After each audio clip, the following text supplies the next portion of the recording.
أنفسنا ومن سيئات أعمالنا من يهده الله فلا مضل له ومن يضلله فلا هادي له ونشهد أن لا إله إلا الله وحده لا شريك له وأشهد أن سيدنا وسندنا وحبيبنا ومولانا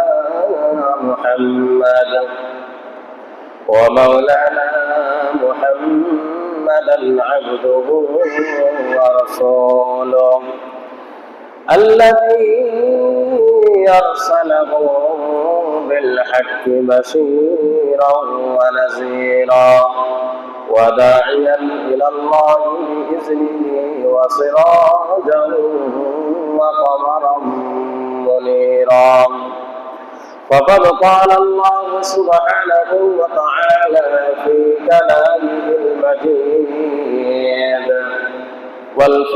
والفرقانه الحميد أعوذ بالله من الشيطان الرجيم بسم الله الرحمن الرحيم ومن يعظم شعائر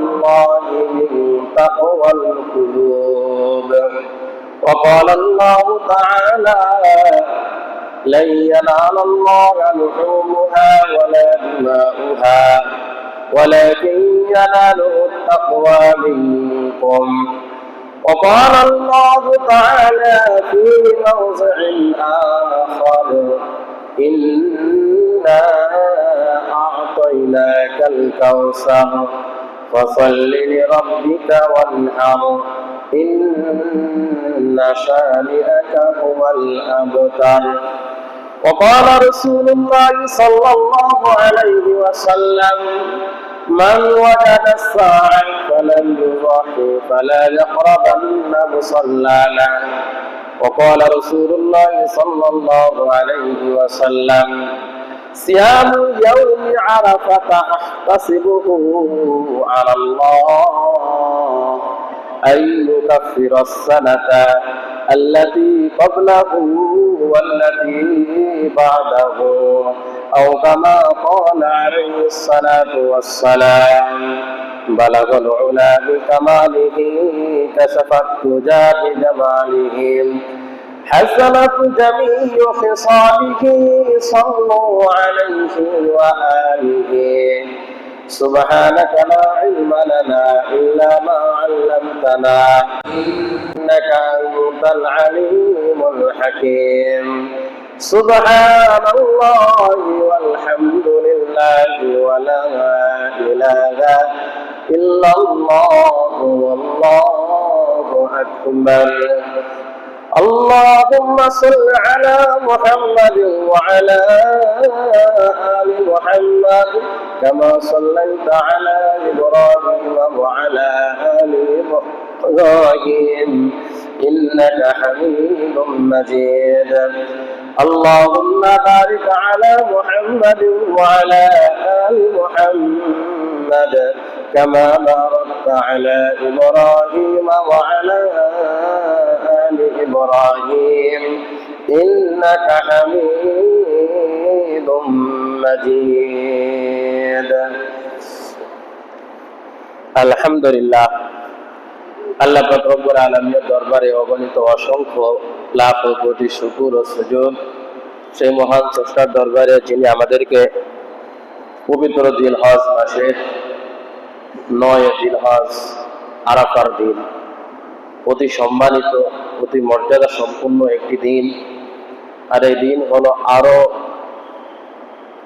সম্মানিত হয়েছে পবিত্র জুমার দিন হওয়ার কারণে সম্মানিত দিন জুমার দিন আল্লাহ পাক রব্বুল আলামিন আমাদেরকে দুনিয়াবি সমস্ত আঞ্জামকে পিছিয়ে রেখে আল্লাহর ইবাদত বন্দেগী আল্লাহকে রাজি খুশি সন্তুষ্ট অর্জন করার লক্ষ্যে আল্লাহ পাক রব্বুল আলামিন আমাদেরকে নামাজের পূর্বক্ষণে কোরআন হাদিস থেকে কোরবানি সংক্রান্ত কিছু বিষয় শোনা এবং বলার তৌফিক দান করেছেন।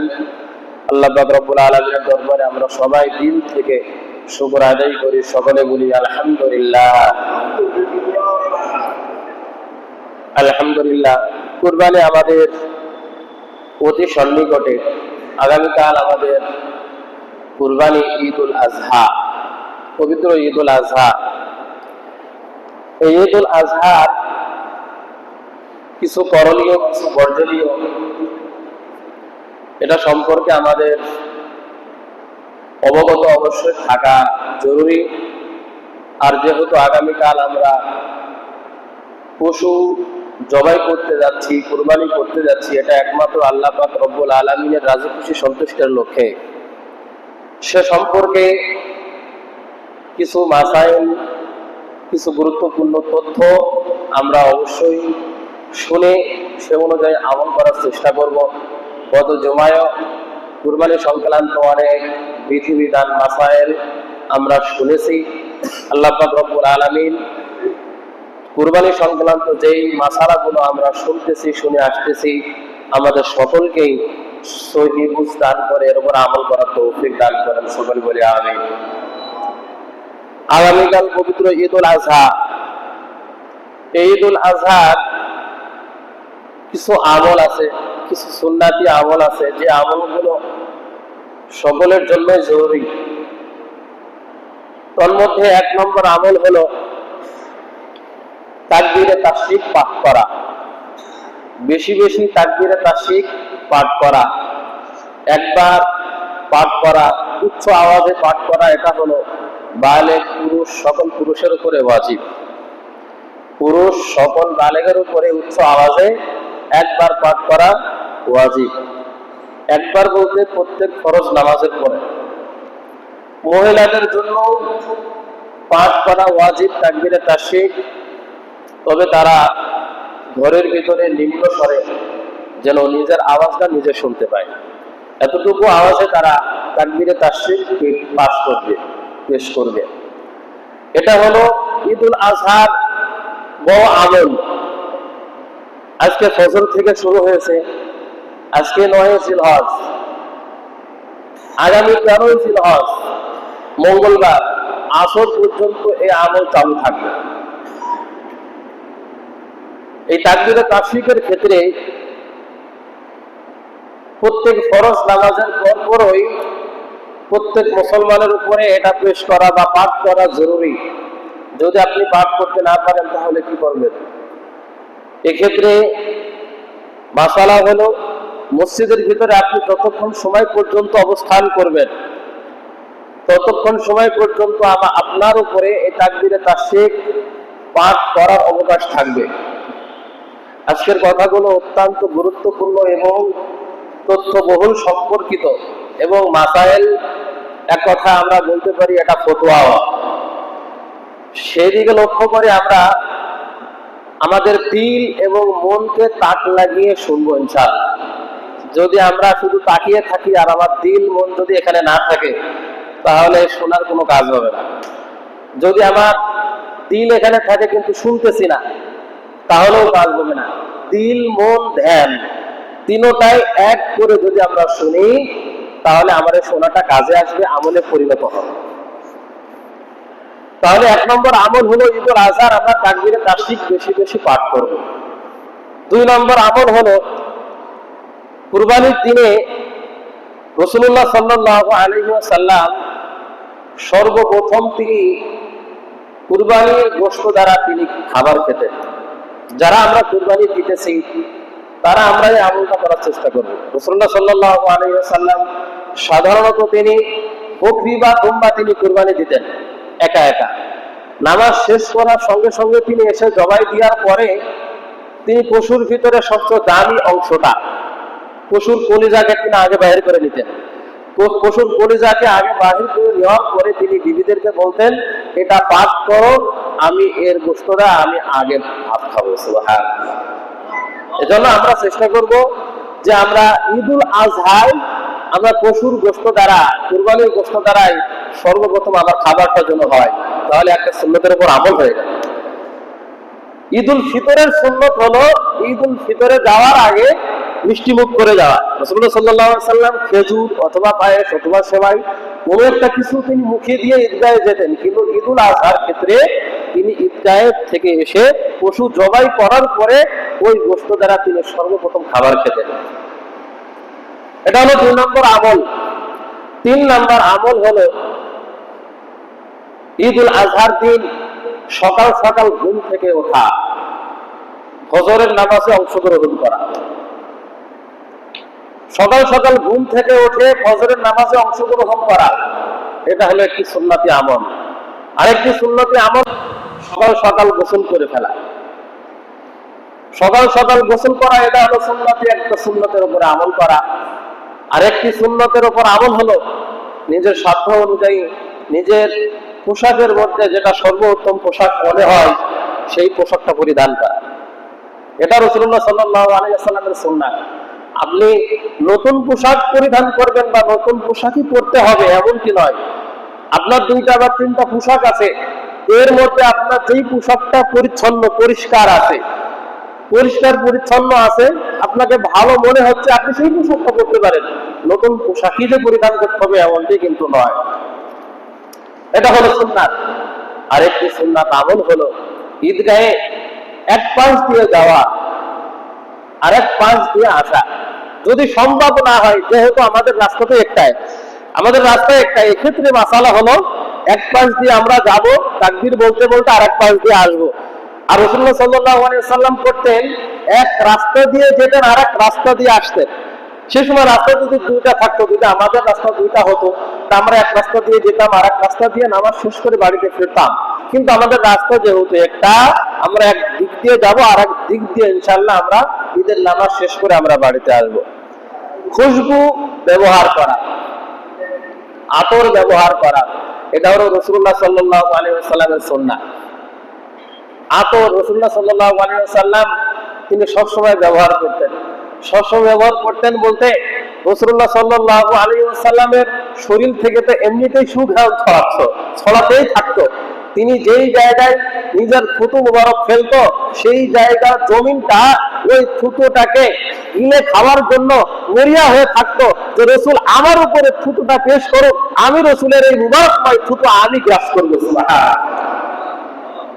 যারা শরীর থেকে তো সুঘ্রাণ ছড়াতেই থাকতো। এরপর রাসূলুল্লাহ সাল্লাল্লাহু আলাইহি ওয়াসাল্লামের সুন্নাত হলো যে খুশবু ব্যবহার করা। আমরা চেষ্টা করব যতটুকু সম্ভব হয় ঈদের দিন আপনাকে 100 টাকা দিয়ে 70, 50, 80 টাকা দিয়ে কেনার দরকার নাই। ঈদের দিনের ওসিলায় তো অনেক ভ্যানও বিক্রি করে, 20 টাকা 10 টাকা বিক্রি করে কিনা, 20 টাকার আতর আপনি কেনেন, সমস্যা কি? আপনি সুন্নতের উপরে আমল করার নিয়তে একটি ছোট্ট একটি কোটা কেনেন, একটা ছোট্ট কোটা কেনেন যে আমি ঈদুল আজহার রাসূলের সুন্নতের উপরে আমল করার উদ্দেশ্যে আমি এই খুশবুটা আমি ক্রয় করলাম। ঈদের দিন আমি খুশবুটা ব্যবহার করে ঈদের দিনে নামাজ পড়তে যাব। আপনি এই সুন্নাতের উপরে আমল করবেন মুহাব্বতের সাথে, আল্লাহকে রাজি খুশি সন্তুষ্টের লক্ষ্যে আপনি আমল করবেন। আল্লাহ এর ওসিলায় আল্লাহ আপনাকে মাফ করতে পারে। সুবহানাল্লাহ। এজন্য আমরা আগামীকাল যেহেতু আমাদের ঈদুল আজহা, এই ছোট্ট ছোট্ট কিছু আমল, এই আমলগুলো আমরা ইনশাআল্লাহ সবাই করার চেষ্টা করব। ঈদুল আজহার যারা আমরা কুরবানি দিতেছি বা যারা আমরা কুরবানি এখনো ক্রয় করতে পারি নাই বা আমরা আমাদের দেওয়ার মতন সমর্থন বা নিসাব পরিমাণ মানের মালিকও আমাদের নাই, আমরা দিতেছি না, তাহলে আমাদের জন্য করণীয় হলো যে আমরা অনেকে, আমরা গত জুমার আগের জুমায় আমি বলেছি যে আমাদের চুল, নখ, অন্যান্য যে অতিরিক্ত পশমগুলো আছে, আমরা যদি ঈদের নামাজের পরে যদি এসে যদি অথবা তারপরে যদি আমরা এগুলো কর্তন করি, আল্লাহ রাসূল সাল্লাল্লাহু আলাইহি ওয়াসাল্লাম বলেন এর ওসিলায় তুমি যে কুরবানি দিতে পারলা না, আল্লাহ তোমার আমলনামায় কুরবানি দেওয়ার সওয়াব দিয়ে দিবেন। এজন্য আমরা কুরবানির দিন আগামীকালের আমলগুলো বলতেছি, খুব গুরুত্বপূর্ণ। এই আমলগুলো যদি ছোট্ট ছোট্ট আমল, রাসূল সাল্লাল্লাহু আলাইহি ওয়াসাল্লামের সুন্নাতের উপরে আমল, তিনি করে গেছেন এবং বলে গেছেন, যে আমার উম্মতগুলো যেন এই সুন্নাতের উপর আমলগুলো করে। যদি আমরা এই শেষ জামানায় যদি আমরা এই সুন্নাতের উপরে আমল করতে পারি, আল্লাহ পাক রব্বুল আলামিন আমার আপনার জীবনের পথ চলা সহজ করে দিবে। সুবহানাল্লাহ। অনেক কথা আমরা শুনলাম আগামীকাল ঈদুল আজহা সম্পর্কিত। এবার আসি কুরবানি সংক্রান্ত কিছু বিষয়। কুরবানি কবুল হওয়ার জন্য 4টি শর্ত। কয়টি শর্ত? 4টি শর্ত। আজকে খুব গুরুত্বপূর্ণ পয়েন্টের উপরে আমল হবে। কাটা কাটা কিছু কথা আমি বলবো। আমার শরীর অত্যন্ত অসুস্থ, এখনো সুস্থ হয় নাই। এত পরিমাণে জ্বর, সর্দি, ঠান্ডা, কাশি, হাসি কাশি দিতে দিতে পুরো গলা আমার ফেটে গেছিল। আমি তো নামাজই পড়াইতে পারছিলাম না, আপনারা দেখেছেন। তো কিছু কথা আমি আমার আরামে আমি বলবো, ইনশাআল্লাহ আপনারা যদি শোনেন, এর উপরে আমল করলে আল্লাহ পাক রব্বুল আলামিন আপনাদের উপরে রাজি খুশি সন্তুষ্ট হয়ে যাবে ইনশাআল্লাহ। তার কারণ এইগুলো আমি যদি কুরবানি দিই, আপনি যদি কুরবানি দেন, তাহলে এগুলো জানা আমার জন্য জরুরি, আপনার জন্য জরুরি। যদি এগুলো আপনি না জেনে কুরবানি দেন, তাহলে কুরবানি সহি হবে না। তাহলে জানা জরুরি কিনা বলেন? অবশ্যই জানা জরুরি, অবশ্যই জানা জরুরি। আপনি দাওয়াত খেতে যাবেন, আপনি কোথায় দাওয়াত খেতে যাবেন সেটাই যদি না জান, আপনি আপনার মতো তৈরি হয়ে রাস্তায় বাইর হয়ে গেলেন, তাহলে কি দাওয়াত খেতে পারবেন? তাহলে তো দাওয়াত খেতে পারবেন না। আপনাকে জানতে হবে যে অমুক জায়গায় আমাকে দাওয়াত দিয়েছে, আমাকে অমুক জায়গায় যেতে হবে, তাহলে না আমার খাবারটা আসবে। আপনি বাইর হয়ে গেলেন সেজে বুঝে, আপনি জানেনই না কোথায় যেতে হবে, তাহলে কি খাবার আসবে? আসবে না। তাহলে আমরা যে কুরবানি দেওয়ার ইচ্ছা পোষণ করেছি বা আমরা কুরবানি পশু ক্রয় করে ফেলেছি, তো আমরা কুরবানি দেওয়ার জন্য অর্থ ব্যয় করছি, আমরা সম্পদ থেকে খরচ করতেছি। এত কিছু করার পরে যদি কুরবানি আমাদের সহি না হয়, কবুল না হয়, কিছু বিষয় না জানা থাকার কারণে যে বিষয়গুলো জানলে আমাদের কুরবানি সহি হয়ে যাবে, এখনো সময় আছে। যদি এই বিষয়গুলো যদি আমরা ঠিক করে নিই, তাহলে আমাদের কুরবানি সহি হয়ে যাবে। আল্লাহ কবুল করুন সবার মিলে আমিন। 1 নম্বর শর্ত হলো, যারা আমরা কুরবানি দিতেছি, আমাদের নিয়তকে সহি করতে হবে। কুরবানি কবুল হওয়ার জন্য, কুরবানি সহি হওয়ার জন্য 1 নম্বর শর্ত হলো আমাদের নিয়তকে কি করতে হবে? সহি করতে হবে, খাঁটি করতে হবে, মজবুত করতে হবে। যদি আমার নিয়ত যদি সহি না হয়, এক্ষেত্রে ফতোয়া বা মাসালা হলো, আমার নিয়ত যদি সহি না হয়, তাহলে কুরবানি হবে কিনা? তাহলে কুরবানি ফতোয়ায় আসে কুরবানি হবে না। কুরবানি কি হবে না? ইন্নামাল আমালু বিন্নিয়াত।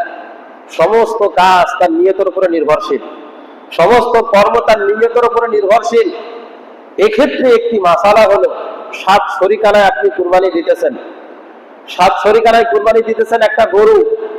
7 জনের ভিতরে কোনো একজনের নিয়ত যদি গড়বড় থাকে, শুধু নিয়ত, দিনের নিয়ত, আমার দিলের মধ্যে কি আছে আপনি কি বলতে পারবেন?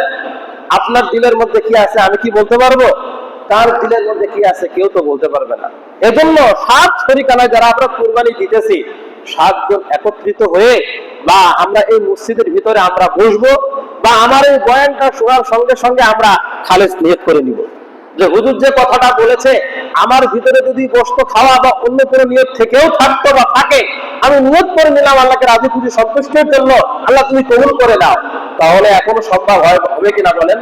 এখনো সম্ভব। এজন্যই আমি বলতেছি অত্যন্ত গুরুত্বপূর্ণ। যদি 7 শরিকানার ভিতরে একজনের নিয়ত যদি থাকে যে না গোশত খাবো, অথবা আমরা যেই টাকা দিয়ে গরু ক্রয় করেছি আমাদের গরুটা লস হয়ে গেছে, গোশতে মনে হয় পড়তা হবে না, গোশতে মনে হয় পড়তা হবে না, অথবা আমরা যে শরিকানার ভেতরে আমরা অংশগ্রহণ করেছি মনে হচ্ছে যেন কেমন যেন আমার ভাগে গোশত মনে হয় কম আসবে, এই যে অনেক কিছু আমার ভেতরের চিন্তা ফিকির, আমার ভিতরের নাফসিয়াতের চিন্তা ফিকির, এরকম নিয়ত যদি 7 শরিকের ভিতরে কোনো এক শরিকের থাকে, তাহলে কোন শরিকের কুরবানি কবুল হবে না। এবার আপনি দেখেন এটা কত সেনসিটিভ, কত জটিল। আপনি খালেস নিয়তে শরিক হয়েছেন, আমি খালেস নিয়তে কুরবানি দিতেছি, কিন্তু আমার আরেকজন সাথী ভাই তার নিয়তের মধ্যে গলমিল, তার নিয়তের মধ্যে গলমিল আছে। তার নিয়ত হলো গোশত খাওয়া, তার নিয়ত হলো আমার ভাগে বেশি গোশত আসবে, তার নিয়ত হলো গোশতের জন্য পড়তা বেশি হয়। এরকম নিয়ত যদি আরেকজন সাথী ভাইয়ের থাকে, তাহলে কি কুরবানি সহি হবে? কুরবানি কিন্তু সহি হবে না। এজন্য করণীয় হলো কুরবানি দেওয়ার আগ মুহূর্ত পর্যন্ত 7 শরিক গুলো এক জায়গায় হওয়া। এক জায়গায় হওয়ার পরে 7 জনেই বলবে যে আমরা ভাই কুরবানি দিতেছি কার জন্য? আল্লাহর জন্য কুরবানি দিতেছি। আমরা সাত দিনেই কোরবানি দিতেছি আল্লাহকে রাজি খুশি সন্তুষ্টের জন্য। আমাদের মনের মধ্যে কারো কোনো এ ব্যাপারে কোনো সন্দেহ নাই এবং কারোর মনের মধ্যে অন্য কোনো নিয়ত নাই। এই সাতজন যদি এরকম বলে তাহলে আর কোনো সমস্যা থাকবে? আর কোনো সমস্যা থাকবে না। এক নম্বর শর্ত হলো নিয়ত সহি করা। দুই নম্বর শর্ত হলো হালাল টাকা দ্বারা কুরবানির পশু ক্রয় করা। এখানেও একটি মাসালা হলো, যদি আপনার শরীকানার ভিতরে কোনো একজন শরীকের টাকা যদি হালাল না হয়, সুদের টাকা হয় অথবা অন্য পথে অর্জিত সম্পদের টাকা হয়, আপনি শরীক অংশগ্রহণ করেছেন, 7 শরীকের মধ্যে আমার টাকাটা হলো অবৈধ পথে অর্জিত সম্পদের টাকা বা আমার টাকাটা হলো হালাল নয় হারাম টাকা, তাহলে আমার এই অংশগ্রহণ করার কারণে বাকি আরো 6 জনের কুরবানি বাতিল হয়ে যাবে। বাকি আরো 6 জনের কুরবানি কি হয়ে যাবে? ফাসেদ হয়ে যাবে, নষ্ট হয়ে যাবে। এজন্য শরীক অংশগ্রহণ করার ক্ষেত্রেও বিবেচনা করে অংশগ্রহণের মধ্যে শরীক সাব্যস্ত করানো, যে এই ব্যক্তির টাকাটা কোন পন্থায় অর্জিত টাকা, এই ব্যক্তিকে যে আমার গরুর ভিতরে আমি যার মধ্যে অংশগ্রহণ করেছি, আমি যার মধ্যে শরীক আছি, আমি তাকে শরীক করাইতেছি, ওই ব্যক্তির টাকা কতটুকু হালাল আছে এবং আমার টাকাটা কতটুকু হালাল আছে আমি জানি, তার টাকাটা কতটুকু হালাল আছে এ ব্যাপারে আমাকে অবগত থাকতে হবে। যদি আমি অবগত না থাকি, সে কোথা থেকে নিয়ে আসছে, সে অংশগ্রহণ করতেছে, আপনার মধ্যে শরীক হইতেছে, কিন্তু এই ভুলের কারণে সবার কুরবানি বরবাদ হয়ে যাবে, শুধু গোশত খাওয়া হবে। এজন্য টাকা দ্বারা পশু ক্রয় করা 2 নম্বর শর্ত। 3 নম্বর শর্ত হলো শরীয়ত মোতাবেক কুরবানি করা। শরীয়ত মোতাবেক কুরবানি করা বলতে ওয়ালা ইউযকার ইসমুল্লাহি আলাইহি, আল্লাহ পাক রব্বুল আলামিন তিনি বলতেছেন যে যেই পশু জবাই করার সময় আমার নাম নেওয়া না হবে, সেই পশু খাওয়া কি বৈধ হবে? সেই পশু খাওয়া বৈধ হবে না। তাহলে জবাই করার ক্ষেত্রে শরীয়তের বিধিবিধান আছে না নাই? শরীয়তের বিধিবিধান আছে। জবাই কিভাবে করবেন, কেমন অস্ত্র দ্বারা জবাই করবেন, কয়টা রগ কাটতে হবে, কিভাবে ছুরি চালাইতে হবে, এর বিধিবিধান আছে না নাই? এর বিধিবিধান আছে। বিধিবিধান হলো যে গরুটাকে সুন্দর করে 4 পা বাঁধতে হবে, যেন গরু কষ্ট না পায়, ছোটাছুটি না করে। কারণ আপনি যখন ছুরি চালাইবেন, সে তার সর্বোচ্চ শক্তি দিয়ে সে বাঁচার চেষ্টা করবে। ওই সময় এক কোষ দেওয়ার পরে দেখা যায় অনেক সময় অনেক বড় গরু বা মহিষ উঠে দৌড় মারে কি মারে না, উঠে দৌড় দেয়, ঠেকানো যায় না। এজন্য অনেক মজবুত করে এই ব্যাপারে যারা পারদর্শী, তাদেরকে দ্বারা ওই গরুটা বা মহিষটা, বড় গরু বড় মহিষ, এগুলো সুন্দর করে মজবুত করে তাদের পা গুলো বেঁধে মাটির মধ্যে সুন্দর করে শোয়াই দিতে হবে। অস্ত্র হতে হবে ধারালো, ভোদা অস্ত্র দ্বারা জবাই করা নিষেধ। অস্ত্র হতে হবে ধারালো, এবং অস্ত্র ধারালো হতে হবে। জবাই করার নিয়ম হলো, এই যে কান আছে, এই কান বরাবর ছুরি চালাইতে হবে। যদি অনভিজ্ঞ ব্যক্তি দ্বারা জবাই করা হয়, গরুর এই গলার ভিতরে উষা যে হাড্ডি আছে, এই হাড্ডিটা সকল প্রাণীরই আছে। এই হাড্ডি বরাবর যে হাড্ডি সোজাসুজি যদি চালিয়ে দেয় অস্ত্র, এর মাঝে যে একটা মোটা হাড্ডি বাঁধে ভিতরে, এই শ্বাসনালীর পরেই শক্ত একটা হাড্ডি বাঁধে। ওই হাড্ডিতে যদি ছুরি বেঁধে যায়, আর কাটবে না। যারা জবাই দিয়েছেন বা যারা কষায়ের কাজ করে তারা বলতে পারবে, এই গলার ভিতরে শক্ত হাড্ডি আছে না নাই? এমন শক্ত হাড্ডি থাকে ওখানে, ওই হাড্ডি ওই ছুরিতে আর কাটবে না। এজন্য যারা জবাই আমরা যাদের দিয়ে করাবো, তাদের অবশ্যই এ ব্যাপারে তাদেরকে আমরা তাসকিন করাই দেবো যে ছুরি ধারালো আছে কিনা। এবং এই কান দুটোর সোজাসুজি যদি চালিয়ে দেয়, তাহলে সুন্দরভাবে কোনো হাড্ডি বাঁধবে না, একদম জবাই করার স্থানে চলে যাবে। শ্বাসনালী, খাদ্যনালী আর মোটা রগ, এই শ্বাসনালী, খাদ্যনালী আর রগ, এই 3টা রগ কাটতেই হবে। কোনো একটা রগ যদি বাদ থাকে তাহলে কুরবানি কি হবে না? সহি হবে না। অনেক সময় দেখা যায় কুরবানি জবাই দিতেছে কোনো হুজুর, গরু ধরতেছে কোনো কসাই, বা আপনি কসাই দ্বারা গোশত বানাই নিবেন, কসাইকে নিয়ে এসেছেন, জবাই দিচ্ছে হুজুর, জবাই হয় নাই। ওই সময় কসাই হুজুরের কাছ থেকে ছুরি নিয়ে খুসাখুসি করে কি করে না? খুশাখুশি করে বা বলে হুজুর জবাই হয় নাই, আমার কাছে দেয় কি দেয় না। এই যে আপনি তার কাছে দিয়ে দিলেন বা সে জবাই পালাই দিল, তাহলে এক গরুতে কয়জন জবাই করলো? 2 জন। খুব খেয়াল রাখতে হবে। এবং জবাই করার সময় কোনো অবস্থাতেই, যত বড় হুজুরি হোক না কেন, আপনার পশুতে খবরদার যেন কোনো অবস্থায় যেন খোসা না মারে। কি না মারে? জবাই করার পরে যখন জবাই হয় না, এই মাছ বরাবরে ওই অস্ত্রের আগা দ্বারা একটা খোসা দেয়। খোসা দেওয়ার সঙ্গে সঙ্গে গরুটা এমন একটা ঝাঁকি দেয়, ওই ঝাঁকির সঙ্গে সঙ্গে তার জানটা বাইর হয়ে যায়। এই খোসাটা দেওয়া সম্পূর্ণ নিষেধ এবং মাকরুহ। ওই খোসা দেওয়ার বদলতে, খোসা দেওয়ার কারণে যদি গরু যদি কষ্টের কারণে স্টপ করে মারা যায়, তাহলে কুরবানি আর সহি হবে না। কুরবানি কি হবে না? সহি হবে না। সম্পূর্ণ জবাই করতে হবে কি? খাড়াখাড়ি। সম্পূর্ণ জবাই করতে হবে খাড়াখাড়ি। খোসা দেওয়ার কোনো অবকাশ নাই। খবরদার আপনারা কেউ খোসা দিতে দিবেন না। খোসা দিবেই দেখবেন আপনারা, খুসা দিবে, কিন্তু খুসা দিতে দিবেনই না। 3 নাম্বার, কুরবানি যেন আমাদের লোক দেখানো না হয়ে যায় যে আমি কুরবানি দিতেছি বিশাল বড় গরু, বিশাল বড় খাসি আমি কুরবানি দিতেছি। মানুষ দেখানো কুরবানি যেন না হয়ে যায়। আমাদের কুরবানি কার জন্য? আল্লাহর জন্য। একমাত্র আল্লাহকে রাজি খুশি সন্তুষ্টি অর্জনের লক্ষ্যেই আমি কুরবানি দিতেছি।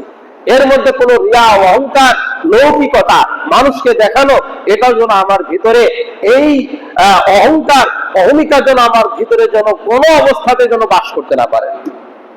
কুরবানি দিতেছি একমাত্র কার জন্য? আল্লাহ পাক রব্বুল আলামিন রাসূলুল্লাহ সাল্লাল্লাহু আলাইহি ওয়াসাল্লামের মাধ্যমে তিনি বলেন যে কোন মানুষ যদি ভালো নিয়ত করে, আপনি কুরবানি দিতেছেন, আপনি যদি নিয়তটা খালেস করেন, নিয়তটা যদি খালেস করেন, তাহলে কি গোশত খেতে পারবেন না? বলেন, নিয়ত খালেস করলেও খেতে পারবেন, কুরবানি সহি হয়ে যাবে। কিন্তু যদি নিয়ত খালেস না করে শুধু গোশত খাবার নিয়ত করেন, গোশত তো খেতে পারবেন, কিন্তু কুরবানি সহি হবে? কুরবানি সহি হবে না। শুধু নিয়তটা দরকার। নিয়ত খালেস করলেও কুরবানির গোশত খেতে পারছেন, আবার গোশত খাবার নিয়ত করলেও তো কুরবানির গোশত খেতে পারছেন। তো নিয়ত করলে সমস্যাটা কি? বুঝাইতে পারলাম? শুধু এতটুকু ব্যবধান। ভালো কাজের নিয়ত করলেও তো আপনি সেটা ভাগে পাচ্ছেনই, আবার আপনি যদি খারাপ নিয়ত করেন তাও তো পাচ্ছেন, কিন্তু কুরবানি তো সহি হচ্ছে না। এদিকে আমরা সবাই লক্ষ্য করবো। আল্লাহ পাক রব্বুল আলামিন আমাদের আমল করার তৌফিক দান করেন। আরেকটি বিষয় হলো, কুরবানির গোশত অমুসলিমকে দেওয়া যাবে কিনা, এটা হলো প্রশ্ন। কুরবানির গোশত অমুসলিমকে দেওয়া যাবে কিনা? কুরবানির গোশত অমুসলিম প্রতিবেশীকেও দেওয়া যাবে, কোনো সমস্যা নাই। অনেক অমুসলিম হিন্দু বা প্রতিবেশী আমার পাশে অমুসলিম থাকে, তাদেরকেও কুরবানির গোশত দেওয়া যাবে। এই ব্যাপারে কোনো শরীয়তে বাধ্যবাধকতা করে নাই, কোনো সমস্যা নাই। আরেকটি প্রশ্ন হলো, যারা কুরবানির গোশত বানিয়ে দেয় বা তৈরি করে দেয়, কেটে দেয়, কসাই যাদেরকে বলা হয়, তারা আপনার সঙ্গে চুক্তি করেছে যে আমি আপনার গোশতকে বানিয়ে দেব, তৈরি করে দেব, গরুর গোশত তৈরি করে দেব মন প্রতি 1500 টাকা অথবা 1200 টাকা। আপনার সঙ্গে চুক্তি হয়েছে, 4 মন গোশত হয়েছে, তাহলে 24-4800 টাকা তার ভাগে আসে, তাই না? 4800 টাকা। তাহলে তার চুক্তি অনুযায়ী আপনি তাকে টাকা দিয়ে দিবেন। এই চুক্তির ভিতরে টাকা দিবে, অথবা আপনার কুরবানির গোশত আপনার কসায় বানিয়ে দেওয়ার পরে আপনি তাকে যদি পারিশ্রমিক হিসাবে 1 কেজি গোশত অথবা কিছু ঘড়ি অথবা ঠ্যাং অথবা মাথা অথবা অন্য ওই কুরবানির পশুর অন্য কোনো অঙ্গ প্রত্যঙ্গ যদি তাকে পারিশ্রমিক হিসাবে যদি আপনি দেন, তাহলে কুরবানি বাতিল হয়ে যাবে। তাহলে কি হয়ে যাবে? কুরবানি নষ্ট হয়ে যাবে, কুরবানি কিন্তু সহি হবে না। এক্ষেত্রে খুব আমরা খেয়াল রাখবো, যাকে দ্বারা আমরা, যে কসাইকে আমরা নিয়েছি, যেই চুক্তির মাধ্যমে নিয়েছি অথবা চুক্তি করি নাই, কুরবানির গোশত কোনো অবস্থাতেই পারিশ্রমিক হিসাবে দেওয়া যাবে না। এই বিষয়ে আমরা সবাই লক্ষ্য রাখবো। যে পারিশ্রমিক যার ব্যাপারে আমরা তার সাথে চুক্তি করেছি, সেই চুক্তির টাকাটা তাকে দিয়ে দেব। এরপরে বন্ধন করার পরে যদি আমি তাকে আমার ভাগ থেকে, আত্মীয়র ভাগ থেকে, গরিব মিসকিনের ভাগ থেকে আমি যদি তাকে হাদিয়া হিসাবে দিই, সেটা দেওয়া যাবে, কোনো সমস্যা নাই। অমুসলিমকে যদি দেওয়া যেতে পারে, তো সে তো মুসলমান, তাকে দিলে সমস্যা কোথায়? আরেকটি প্রশ্ন হলো, কুরবানির গোশত শুধু অনুমান করে ভাগ করলেই হবে নাকি পাল্লায় পাল্লায় ওজন করে মাপতে হবে? প্রশ্ন হলো অনুমান করলেই হবে নাকি পাল্লায় পাল্লায় ওজন করে মাপতে হবে? কুরবানির গোশতের ক্ষেত্রে মাসালা হলো যে কুরবানির গোশতটা আপনাকে পাল্লায় পাল্লায় ওজন করে করে মাপতে হবে। সবগুলো ঠ্যাং মাথা যা কিছু আছে সবগুলো মিক্স করে আপনাকে পাল্লায় পাল্লায় ওজন করে মেপে 20 কেজি আপনার ভাগে, 20 কেজি আমার ভাগে, 20 কেজি তার ভাগে, যতটুকু পরিমাণ যা আছে সবগুলো পাল্লায় পাল্লায় ওজন করে সমান সমান অংশ গ্রহণ যারা শরীক দ্বারা যারা আছে তাদেরকে কিন্তু এই অংশ দিয়ে দিতে হবে। অনুমান করে আপনি দিয়ে দিলেন, ভাগ ভাগ করে দিয়ে দিলেন, তাহলে কিন্তু কুরবানি কি হবে না? সহি হবে না। এ ব্যাপারে কিন্তু আমরা সবাই লক্ষ্য রাখবো। আরেকটি বিষয় হলো কুরবানির শরীক এবং আকিকার শরীক।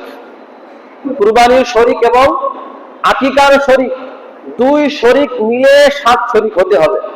7 শরীকের অধিক যদি শরীক হয় তাহলে কি কুরবানি সহি হবে? কুরবানি সহি হবে না। কুরবানির পশুর ভিতরে শরীকানা অংশগ্রহণ করতে পারে তো শুধু উট, গরু, মহিষ, কথা ঠিক কিনা? এই পশুর ভিতরে, ছাগলের ভিতরে বা দুম্বার ভিতরে বা ভেড়ার ভিতরে কি শরীকানা সাব্যস্ত হবে? শরীকানা তো সাব্যস্ত হবে না। ওই 3 পশুর ভিতরে শরীকানা সাব্যস্ত হবে। ওই শরীকানার ভিতরে যদি কেউ, আমি কুরবানির শরীক হয়েছি, আরেকজন ভাই সে আকিকার শরীক হচ্ছে, যদি ছেলে হয় তাহলে 2 শরীক। ভালো করে বুঝবেন কিন্তু, যদি ছেলে হয় কয় শরীক? ছেলে হলে 2 শরীক, মেয়ে হলে কয় শরীক? 1 শরীক। আপনি আকিকার শরীক, আপনি ওই শরীক গরুর ভিতরে, আমি যেমন কুরবানির শরীক হয়েছি আলাদা, আপনি চাইলে ওই গরুর ভিতরে আকিকার শরীক আলাদা হতে পারেন, কোনো সমস্যা নাই, হতে পারে। কুরবানি এবং আকিকা একসঙ্গেই দেওয়া যেতে পারে, কোনো সমস্যা নাই। এবং কুরবানির দিনে আগামীকাল কুরবানির দিনেও আকিকা দেওয়া যেতে পারে, কোনো সমস্যা নাই। ভালো করে বুঝবেন, পরে আবার বলবেন যে হুজুর বলেছে কুরবানি আকিকা একসঙ্গে দেওয়া যাবে না। কুরবানি আকিকা একসঙ্গেই দেওয়া যাবে, কোনো সমস্যা নাই।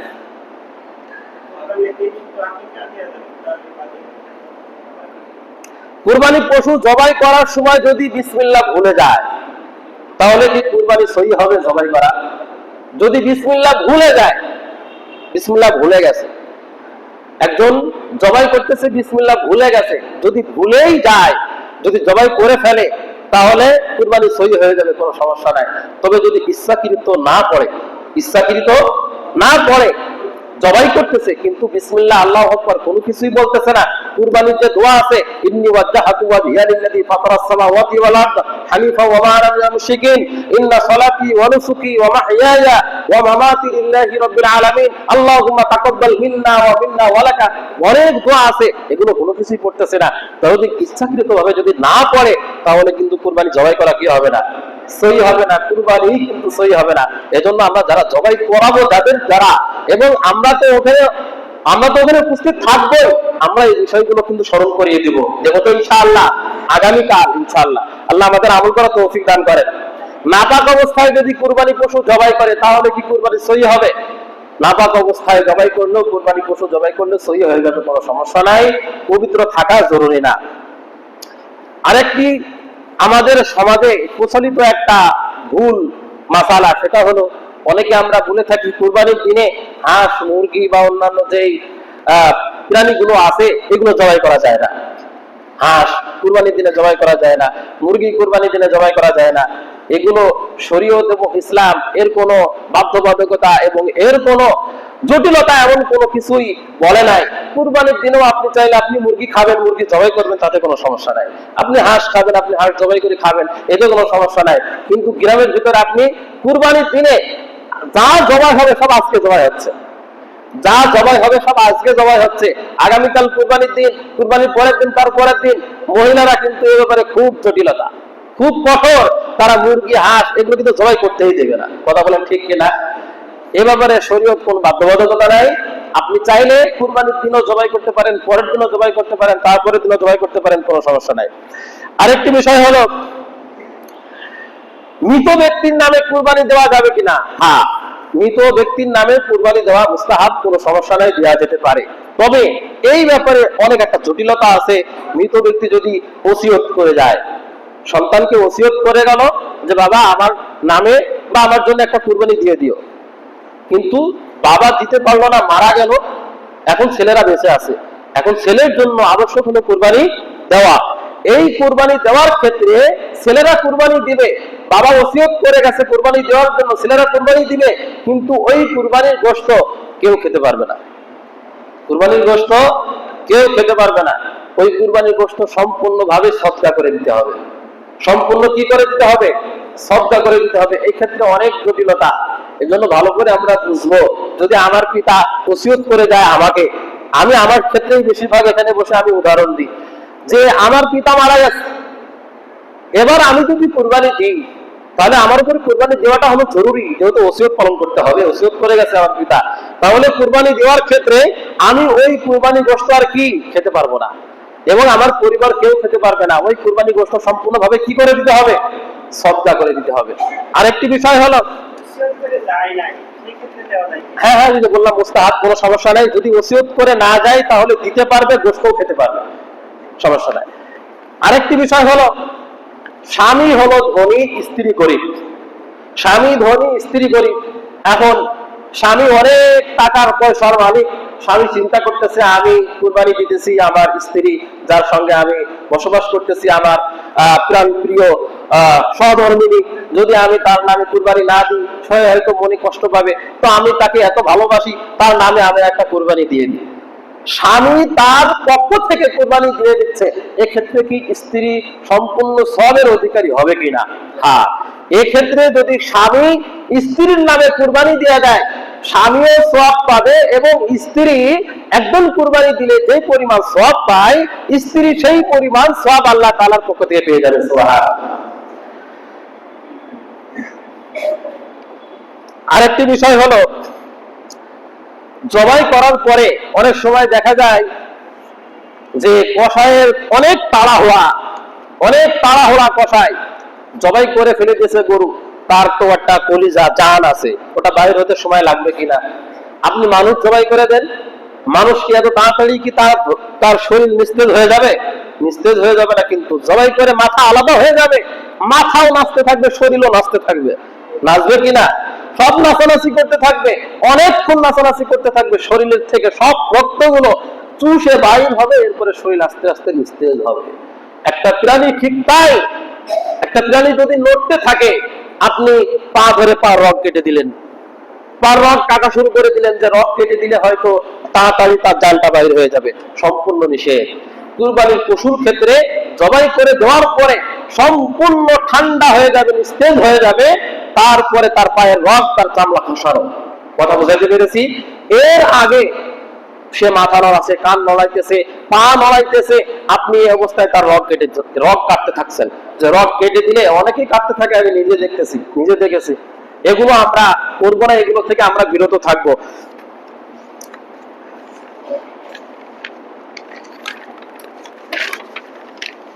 আরেকটি বিষয় হলো, ঈদের নামাজের আগে এই মহল্লায় সিএনবি পাড়া ঈদ ময়দানে ঈদের নামাজ হয়, ঈদের নামাজের আগে এই মহল্লার ভিতরে কেউ কুরবানি দিলে কি কুরবানি সহি হবে? কুরবানি দিলে কিন্তু কারো কুরবানি সহি হবে না। ঈদের নামাজ এই মহল্লায় হবে, এরপরে কুরবানি কিন্তু দিতে হবে। তার আগে যদি কেউ কুরবানি দেয়, কারো কুরবানি সহি হবে? কারো কুরবানি কিন্তু সহি হবে না। এ ব্যাপারে আরেকটি বিষয় হলো, এখানকার বাসিন্দা হলো আব্দুল করিম, এই সিএনবি পাড়ার বাসিন্দা আব্দুল করিম, তিনি আছেন হলো বড় বাজারে। বড় বাজারে ঈদের নামাজ এখনো হয় নাই। আমি উদাহরণ দিতেছি, এই মাসালা কিন্তু অনেক সুন্দর একটি মাসালা। তিনি আছেন বড় বাজারে ঈদের নামাজ এখনো হয় নাই। আব্দুল করিম কুরবানি দিবেন, তার পশু আছে সিএনবি পাড়ায়। ঈদের নামাজ হয়ে গেছে, কিন্তু আব্দুল করিম আছে বড় বাজারে, এখনো ঈদের নামাজ হয় নাই। কিন্তু এই জায়গায় তার পশু আছে, এই জায়গাতে ঈদের নামাজ হয়ে গেছে, এবং সে যদি বলে ওখানে ঈদের নামাজ হয়ে গেছে, আমার কুরবানিটা জবাই করে দাও, তাহলে জবাই করলে কি হয়ে যাবে?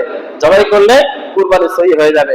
যদিও সে সেখানে আছে কিন্তু সেখানে ঈদের নামাজ হয় নাই, কিন্তু পশু যেখানে থাকবে সেই মহল্লার ঈদের নামাজ ধর্তব্য হবে।